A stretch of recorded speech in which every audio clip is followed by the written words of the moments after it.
領域展開。無料空所。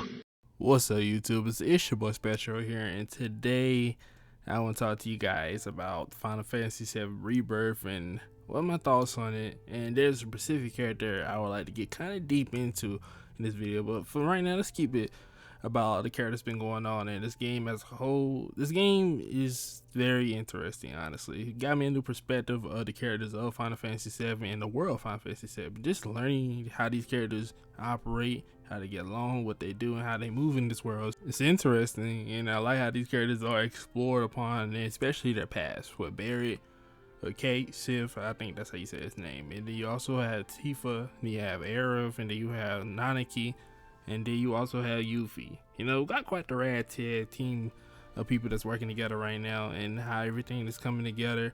But for the most part, I'm glad, like I said before, about the backstories that are being told, especially with Barret. I'm glad I was able to learn more about Barret as a character. I always like the Barret's rough personality, how he always is straightforward and always the man that wants to get the job done. Not much thinking, more doing.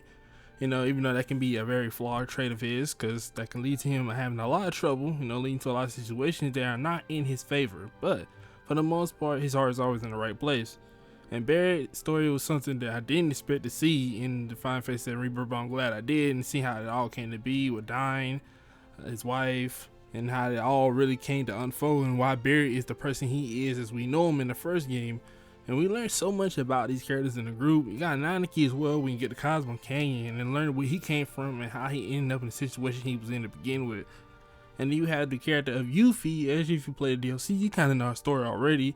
And if you play Crisis Core, then you know even more. Even though that's not connected to this remake, but you know, you learn, you know, some bit of Yuffie. But I think you learn more from playing the DLC in the first remake. So it's a lot to take in. There's a lot to learn. There's a lot to do. So let's take it back to the beginning. All right, if you play the game, then you should probably stay on this video. If you play the remake, the first one, the Rebirth and Crisis Core, and at least have a good understanding of the Final Fantasy VII universe, or if you play the OG games, then yes, this video will be good for you. Have you not played the Final Fantasy VII game so far up to this point, or the remake, I suggest clicking off this video. This video is going to have a lot of spoilers, including Rebirth. I'm going to talk about the end of the game. I know the game is pretty new, so I'm pretty sure there's a lot of people who still haven't played the game yet. I'm just getting that out there, alright? Probably should have said that in the beginning, but I'm sure I haven't said too many spoilers up to this point at least. And that's just your warning right now, alright? Just letting you know. So don't be surprised when I get into spoilers about Rebirth, alright? I recently beat the game myself, so I can understand that you're maybe getting late to the game. Alright, the game's not short by any means. So of course, if you put a lot of time into it and you just easily just run through the entire game, then I can understand. But the game by no means is like you're gonna beat it in like a day or two or 3 days or so. Like, and I honestly give you props if you've done that, because honestly it took me probably like a month or so, maybe a little longer, to get to the game, because there was so much to do, and I was doing a lot of side missions, side games. Queen's Blood was definitely my most favorite game to do, like as a side mission inside of Final Fantasy VII Rebirth, because it's just such a fun game. Honestly, it's really interesting earning the cards and seeing their effects and how you go against your opponents, especially when you go against the Shadow Blood Queen. Man, she was a headache to go against. Honestly, I lost against her so many times, but that was the fun in it. I'm glad I was able to take so many L's. I was able to learn and adapt and learn new things, new strategies, get better at the game. This game definitely had a lot more to offer when it comes down to just extra side missions and just extra games and extra different little storylines or smaller storylines going on in the first remake game.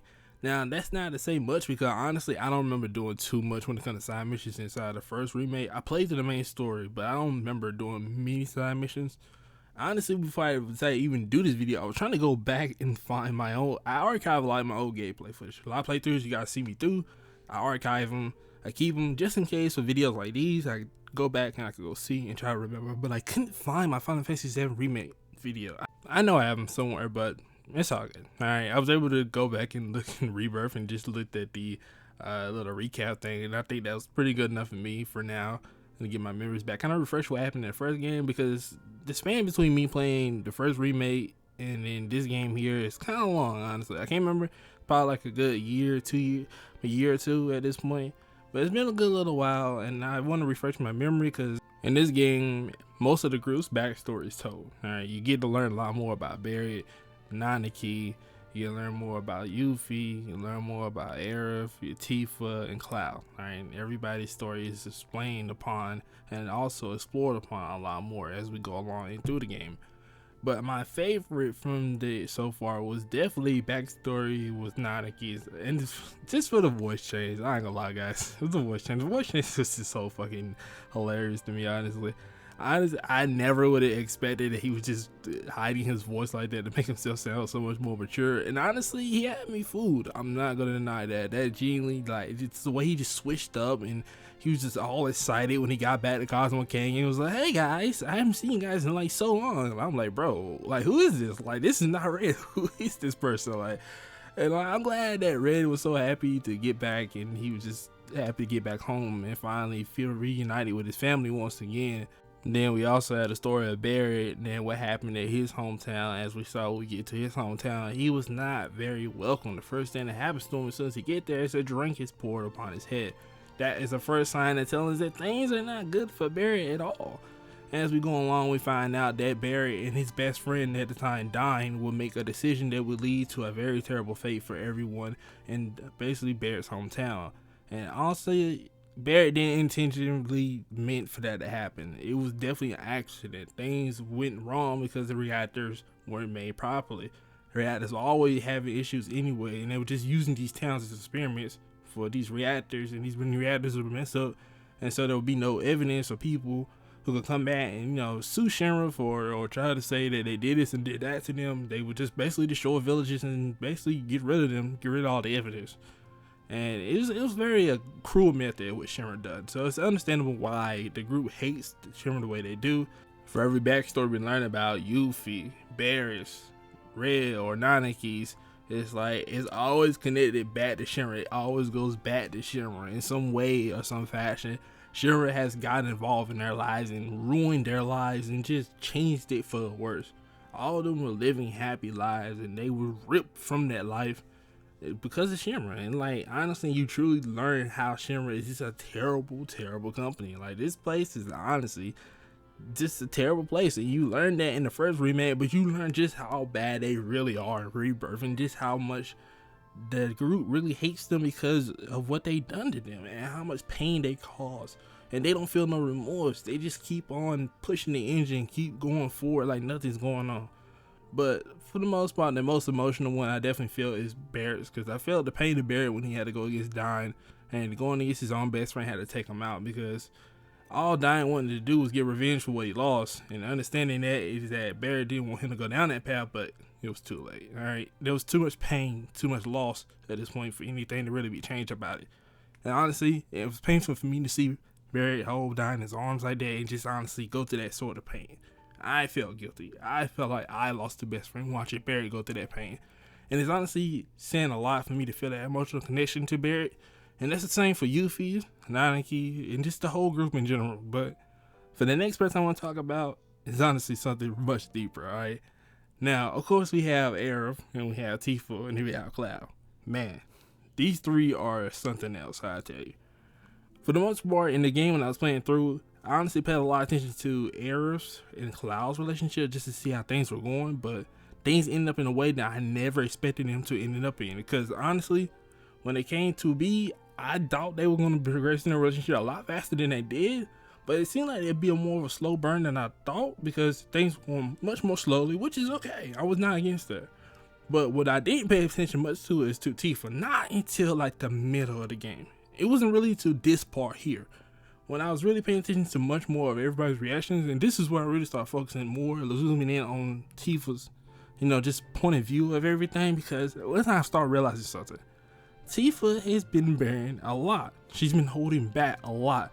As you can see in this conversation right here, this is one of the first times I think I ever seen Tifa really confide to someone else in the group and telling people how she feels, or tell someone else in the group how she feels.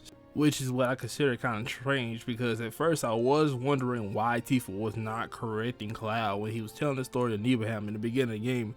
As soon as you start the game, it starts with a flashback of Cloud telling the story of what happened in Nibelheim and all that whole accident.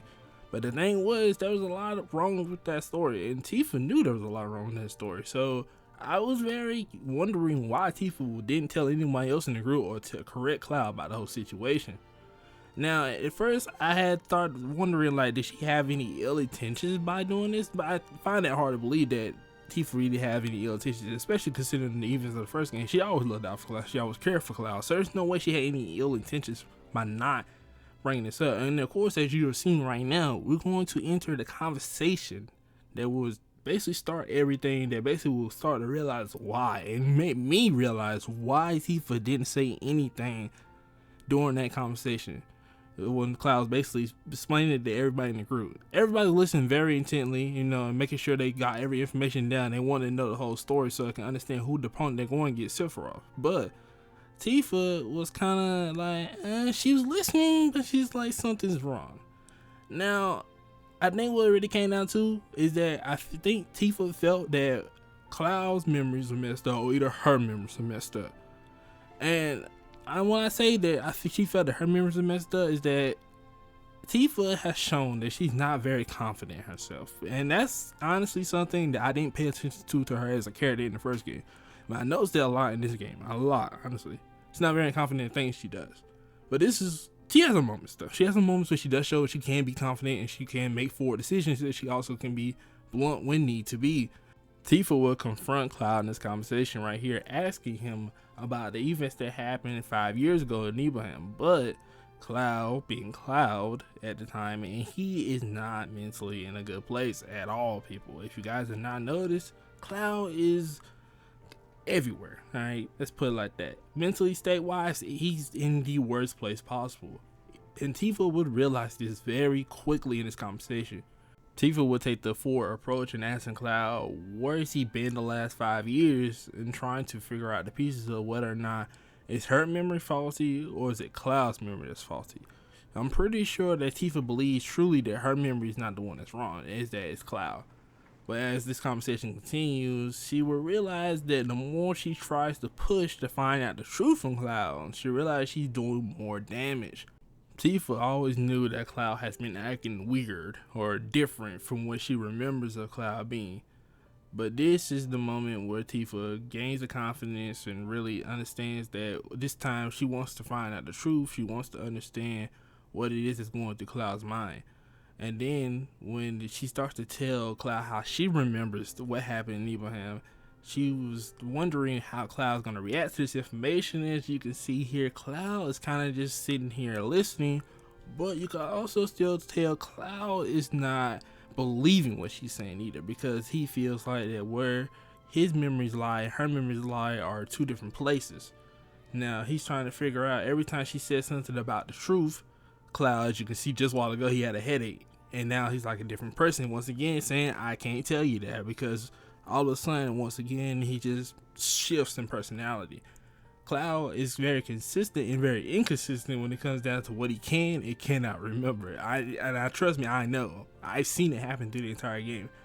And when she wants to learn the truth, Tifa was very hurt by this, because she realizing that, well, she can't reach Cloud this way. She'll never reach him by trying to have a forward conversation. For every time she'll try, he'll just push back even harder. Of course, Tifa is still very hurt by how Cloud is so cold to her, because she thought they would be a lot more closer than that, as they feel like, you know, that conversation just felt like they were strangers. And now Tifa's wondering if it was even the right decision to try to keep Cloud, you know, part of the team at all. Because if you remember from the first game, if I remember right, I'm sorry if I'm incorrect on this part, but that when Cloud got to Midgard, he was in Midgard, he did the mission with Avalanche, the first mission, and he was doing it as a merc. But he was originally going to leave Midgard, and I think she was the one who convinced him to stay and do another mission with them, if I can remember correctly. Like I said, I couldn't find my original footage to go watch it. She just watched the video on YouTube. But anyways, like I was saying, Tifa didn't give up. All right, it's not where she stopped. She would continue, and she would honestly go to confide in Aerith. Aerith is the person that she talks to the most in the group. You know, she needed somebody to talk to about this. Keeping all this in was just not healthy. It's not good for the mental state. It's not good for her heart to keep keeping all this information in and then not have no one else to talk to or confide to. But then, as I started thinking about it, I started thinking, did I have Mako poison? Because even I couldn't remember what was the truth or not, whether Cloud was there. Because after watching that flashback, I started to come to the realization of rewatching through this video as I was editing. I'm thinking, was he really there? And I couldn't remember. That's when I had to go back, and as you can currently see, I had to go find my Crisis Core footage, and I went and go see. I was like, bro, I had to go see whether or not he was really there. And yes, Cloud was there. Alright, I remember him being a Shimmer soldier, and I remember that part for the most. But then again, I couldn't remember exact events how it all went down, so I had to rewatch this whole little segment right here, and I realized that yeah, he was here the whole time with them. He was there through it all. So then I started wondering, is Tifa's memories kind of missing? But then I also recall, if you saw an earlier footage, that Arrow said that her memories were taken by the Whispers, but what if Arrow's not the only one who lost pieces of her memory? Arrow said she didn't know for sure whether or not Cloud had told her the truth about where he was the last 5 years, and basically that conversation kind of chopped it up to Tifa wasn't sure, Arrow's not sure, so nobody's really sure what's the truth and what's not. You know, everybody's kind of this in between line, was there or was not there. And as you can see here, this is the original Crisis Core. And basically, Cloud was there. He protected Tifa after a little fiend attack. He was there. But the reason why that Tifa doesn't know or whether she don't remember Cloud being there is because he hid. Cloud hid himself with Tifa during the whole time, which he was there in Abraham 5 years ago. He was not even trying. He don't think he ever told Tifa that he was really Cloud. That was his name. He just pretended to be a regular Shimmer soldier that was there to protect her. He never told her the truth. And this is the conversation that he would have with Zack. Basically, Zack asking him, did he know Tifa? And why is he trying to hide himself so much from Tifa? And Cloud kind of just like, you know, being a shy kid. You know, that's who Cloud Strife is. He's kind of timid, shy, but also a kid with a lot of heart. All right? He always wants to do the right thing, try to help people. He always had big dreams. And this conversation will really show that about Cloud and show the type of person he really is. This is who Cloud is. And honestly, I now understand why Tifa is doubting herself for thinking that Cloud wasn't there. Because it makes sense. If Cloud never told Tifa that he was there 5 years ago in Abraham and he was that Shimmer soldier, and Cloud doesn't remember. So of course she would think he wasn't there because she thought that Shimmer soldier was just a regular Shimmer soldier. So now the question begs to be asked is that if Tifa doesn't think she's telling the truth, and Cloud thinks he's telling the truth, then what kind of situation do we currently have on our hands? Alright, Tifa's now doubting herself and not knowing what's what, but she's sure that Cloud's version of the story isn't the truth either. And then again, she also probably thinks that's a good chance he could be right. Now, what do we go from here in life? How do we even take up with this? But then we also got to think about how Tifa really felt. She probably want to be sure about herself and reassure herself and be sure that what she's feeling and how she is remembering things is the true way. And she wants to be sure about watching Cloud once more and keeping an eye on him. So watch the situation that's currently going on with Cloud to see what is really wrong with him, because obviously something's wrong. So that conversation that they had in common would not be the last conversation they have. Let's get a little more deeper into about Tifa. As you know, Tifa has had a hatred for soldiers and Shinra.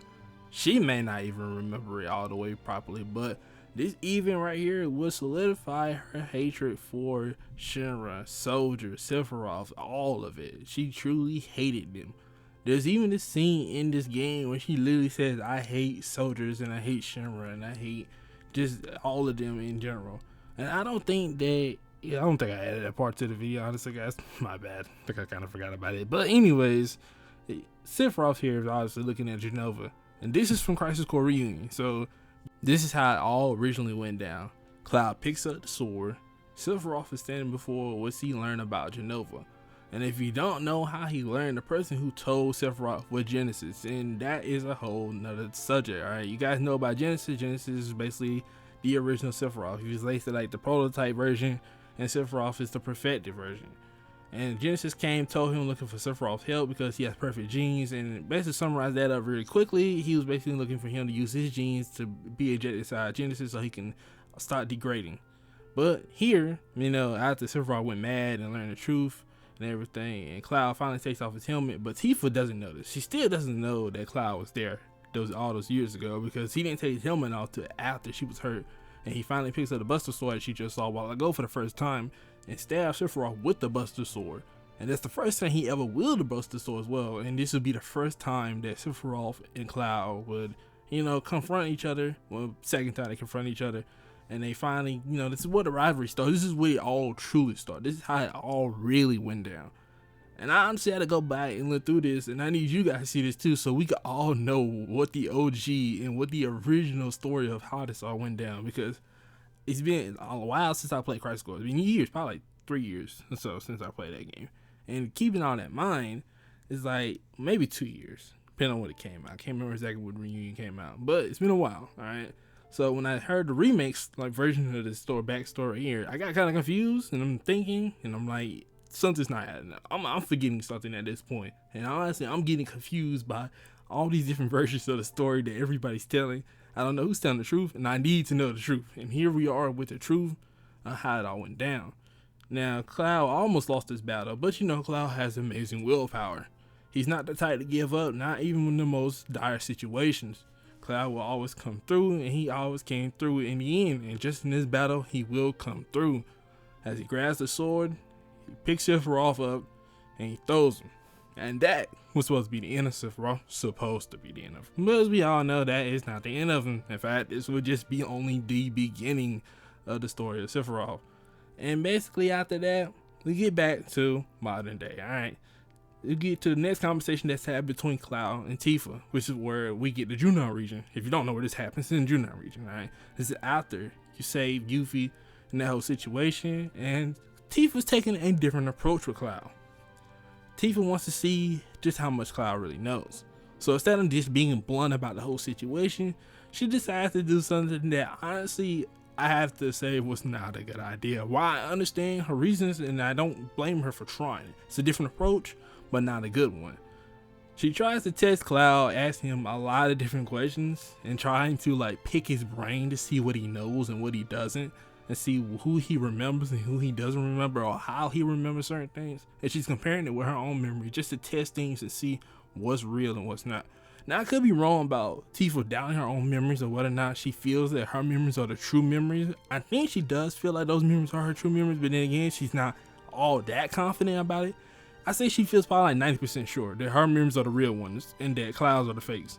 But then again, I still feel at some points in the game that she low-key starts to doubt her own memories at some point. But that's just my point of view. I could be wrong. I'll accept that.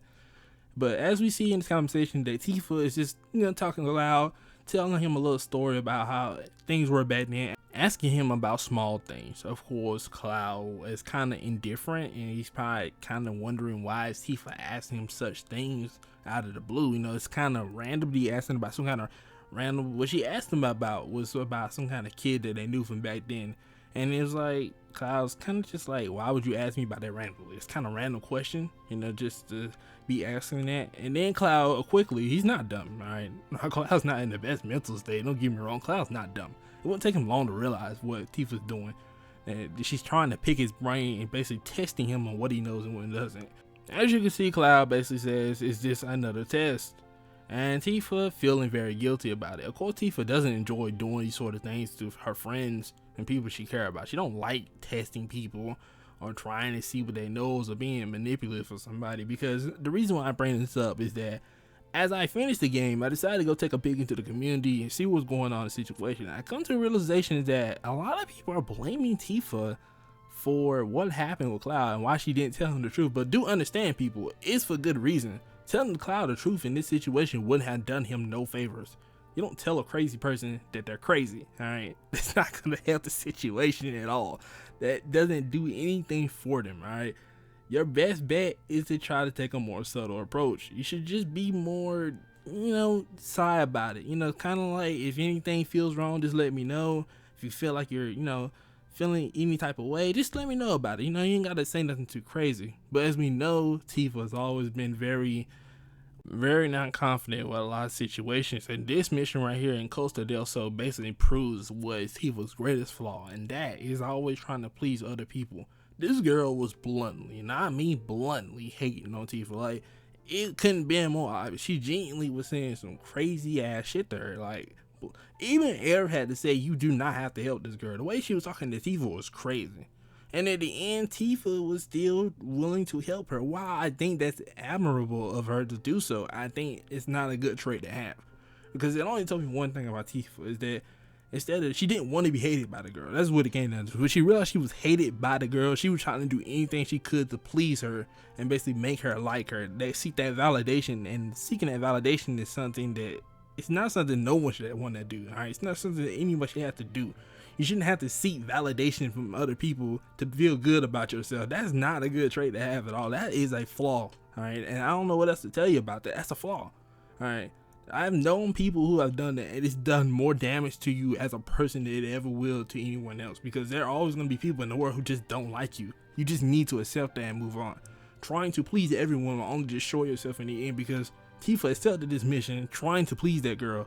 And while in the end of the mission, yes, the girl would come to understand and apologize to her, but in the first place, she came off terribly rude for no reason. There was no need for her to be that rude to Tifa, but she did it anyway, and Tifa still went out of her way to help.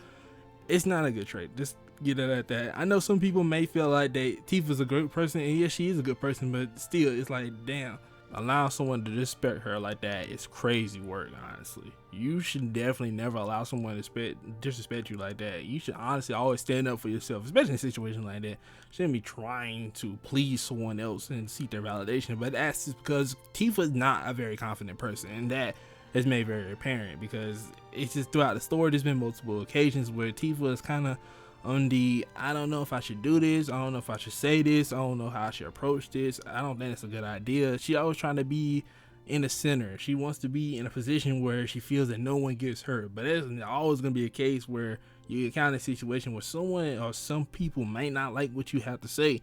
That's just what comes with the territory when it means to confront others and have conversations or have debates. These are always things that are bound to happen. And Tifa is just very scared of the end results of what it might happen if somebody doesn't like her. But it's not like Tifa isn't aware of this. And I couldn't remember at what part in this game, or was it the first game or not, where Tifa has said it. She has said before she does not like that part of herself, that the people pleaser part, where she tries to please people all the time. She does not like that about herself. So I like that she's very aware of it. And it makes her character much more deeper, and that's why I love Tifa a lot more than the other characters in the game. That's not to say that none of the other characters are deep and they don't have a lot of story to them. It's just I find Tifa more fascinating just as a character as a whole. And that's why she's my favorite so far in this game, honestly for the whole game, to be honest with you, she's my favorite. But let's get to this conversation here. This was the conversation between Cloud and Aerith, and they basically was talking about the situation of Zack, and they're in Gagaga right now, which is basically Zack's hometown, and they talked to his parents and how Aerith went there and she told them how she knew Zack and how that whole situation came to be, and how they're still looking for Zack and wondering where he's been, which honestly was very sad in my opinion, because they still didn't know the fate of their son, which is interesting to me. But that doesn't surprise me, because Shenron probably wouldn't say nothing about anything like that. And also with the situation of where Cloud confronts Aerith and asks her how she really feels about Zack, does she still really like him and this and that, which honestly was surprising for me, because I just didn't expect Cloud to ask a question like that, which is going to show you that Cloud has his moments where he can be quite bold and blunt too when need be. Before the events of what happened in Gagaga, Cloud couldn't remember who Zack was, honestly. He couldn't remember his name. But when he got to Gagaga and the conversation with his parents, he finally remembered Zack's name.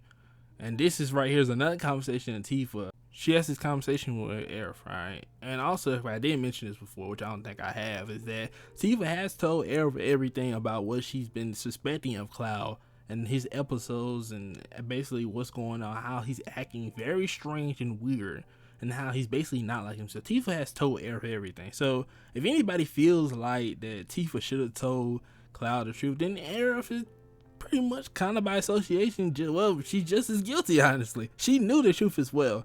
And honestly, they both have lied to the group on multiple occasions about Cloud, like just moments like these right here. Because right here, you also see this is where Cloud snaps with the memories and he starts having the headaches. He basically becomes a different person. And once again, he starts doubting not just himself, but who Tifa is, because Sephiroth is consistently whispering in his ear, telling him, Tifa's not a real person. She's lying to you, Cloud. You shouldn't trust her. You don't know what she might be planning for you. And Cloud, of course, well, he doesn't really know what's real and what's not when he has those headaches. And it's like all blurry and everything's mixed up between each other. His memories, it's not hard for him to start thinking that, yeah, maybe Tifa's not real. Maybe she is fate. And of course, when those thoughts get into his mind, Tifa's always trying to be there for Cloud and try to keep him on his feet. She tries to pull him back whenever she feels that he's going too far off from being who he is as a person, who Cloud is. But at this moment, it was when she finally first time seen in Cloud's eyes that Cloud is not there. He's completely gone. And he's become a whole different person. And she's trying to convince Cloud and tell him that he is real. She's telling him the truth, but he doesn't believe her. He doesn't believe anything. He can't believe himself. He can't trust others. And now he's just doing what Sephiroth tells him to do, because that's just a lot easier to believe that than believe anybody who's telling him anything different, because having multiple truths is only making him more confused. And also, yeah, honestly, didn't think he would actually do this to her, but it genuinely shocked me as well when I saw this, because I'm like, wow, Cloud is truly unhinged. Like, bro's really just wilding at this point, and no one else knew about this whole situation because Tifa didn't tell the group the truth. Alright, no one was there. Only Tifa and Cloud was there. She the only one who saw Cloud basically knock her into the light stream. Everyone else was fighting. Aerith and Yuffie was on the other side, blocked by a wall. Barret and Nanaki were, I think, above them and below them. I think they were on the bottom floor. Nanaki and Barret wasn't there either, so no one saw the situation, and Tifa didn't want any more disharmony to go happen in the group. She didn't want anything to fall apart or had the group turn against Cloud because of his actions, because she knew Cloud is going through a lot. He's going through something mentally that cannot be really solved at the moment. And with all that being the case, she just lied to the group and said, like, yeah, she accidentally fell and to the group, and basically they all accepted it because Tifa's always played the role of like the big sister of the group, or kind of just being the person who always keep the group together, and it's always kind of keep everybody from making bad decisions, because whenever anybody feels like they're about to do something like they're gonna regret or something they shouldn't do, Tifa always stops. And Barret, you know, Yuffie, Nanaki, she's always been very helpful in trying to keep the group together. But it's a heavy weight to carry, honestly. One too heavy for to carry all along. Aerith knew what Tifa was going through. For at least I feel like she would know, because Tifa tells her a lot of what she's thinking, how she's feeling at the moment. She's the only one in the group she does tell.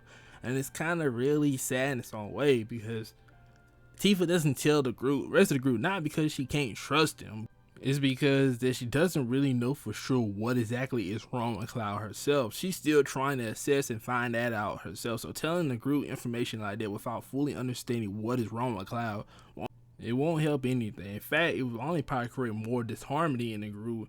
And Barret, being Barret, would just probably jump to conclusions and just, you know, try to force Cloud to start acting right, or telling him he needs to do this and do it. You know, Barret with the straightforward approach, as he usually does, and everybody would have their own approach to how they want to take and tell Cloud what he needs to do. And she feels like that would just break the group apart more and more, because as you can see, the more people try to tell Cloud the truth about certain situations, about what he needs to hear, the more he becomes more fractured. It just gets worse. Like I said, it just literally gets worse. The more you try to force the truth on Cloud, the more he falls back, and the more he pushes away, the more he becomes more of a puppet, because he literally can't think for himself at that point. And he starts to feel like, you know, this is everybody's trying to tell me what to do, and I don't know, feel me, whether if that's the truth or whether my own truth is the truth. And, you know, it goes back to that whole situation. But Tifa is carrying so much in this game, honestly. And I come to that realization after this little segment right here in the temple of the Cetras, and I'm like, man, Tifa is really going a lot, because everybody asking about Cloud's situation, but no one's really asking about how Tifa really feels and all the trauma that she's holding on to. But she has a lot of trauma. That's facts. Like, this is still haunting her. Her father being killed by Sephiroth, her getting cut by Sephiroth, Tifa basically losing her entire hometown to Sephiroth.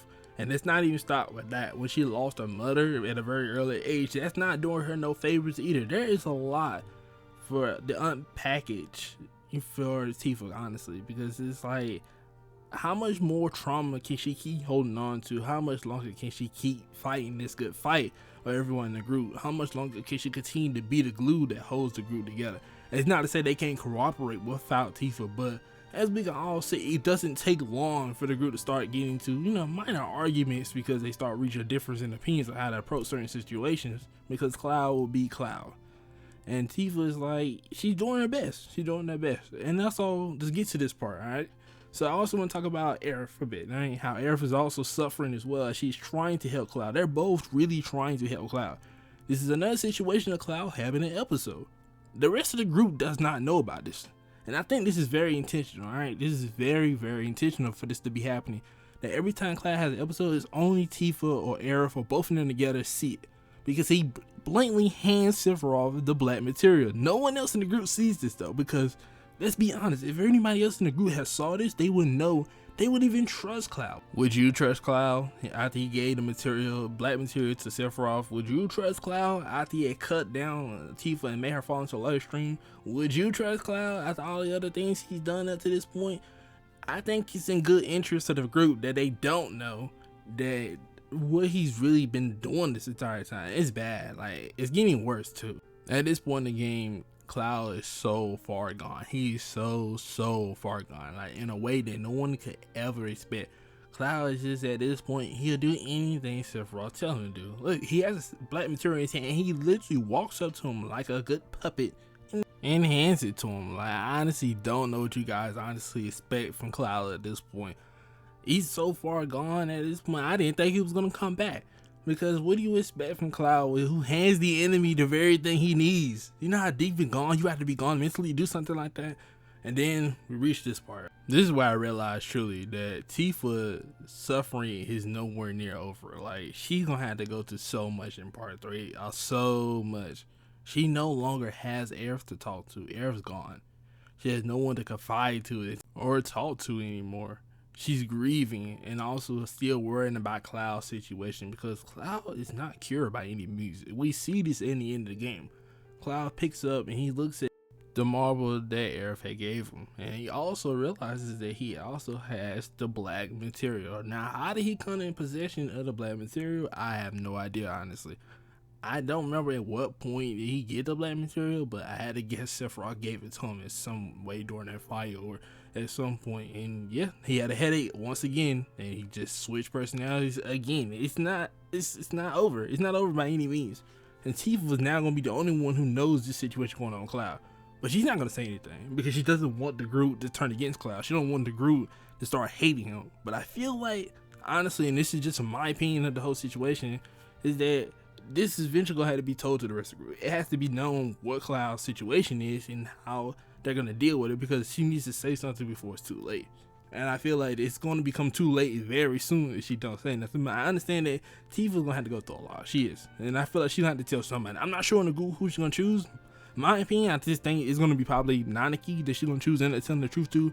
He seems to be the most reasonable person in the group to choose to tell to, that can handle the situation properly. It's not to say Yuffie and Barrett wouldn't be able to handle it, but those two have their own priorities and they also have very unique personalities.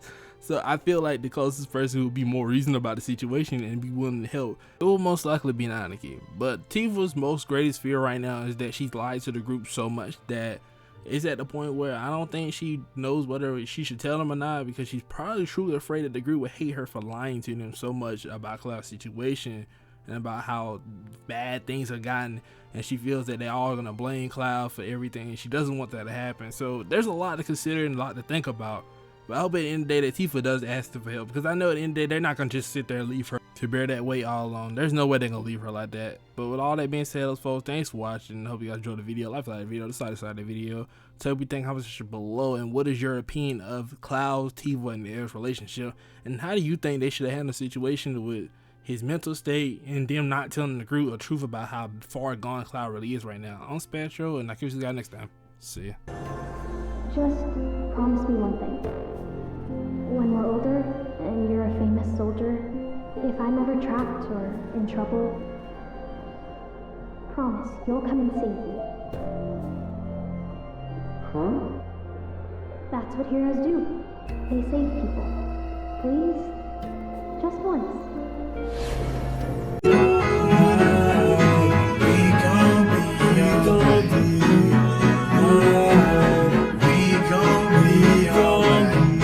Neighbors having face will be fine.